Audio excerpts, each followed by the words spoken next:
8 buwan matapos mamatay ni Rizal, ay pinatay din ang Prime Minister ng Spain na si Senyor Cánovas del Castillo. Ano ang kinalaman ni Rizal sa kanya?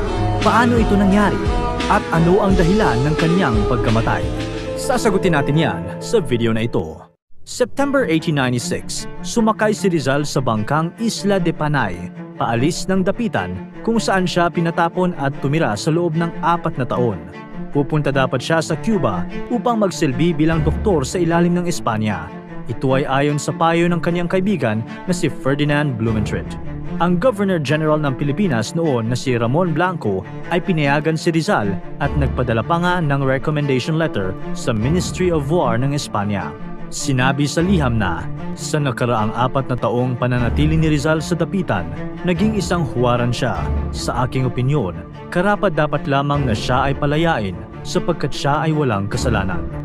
Ito ay kaugnay sa pagkakasangkot ng pangalan ni Rizal sa namumuong rebelyon na pinamumunuan naman ni Andres Bonifacio. Nauna nang sinabi ni Rizal na salungat siya sa planong ito ni Bonifacio. Wala ring kinalaman si Rizal sa pagkakabuo ng katipunan. Ngunit dahil sa mga nobelang kanyang ginawa na nagpapakita ng mga katiwalian ng Espanya at naglalaman ng mga liberal na ideya, ay nadawit ang kanyang pangalan sa pag-aalsang nagaganap.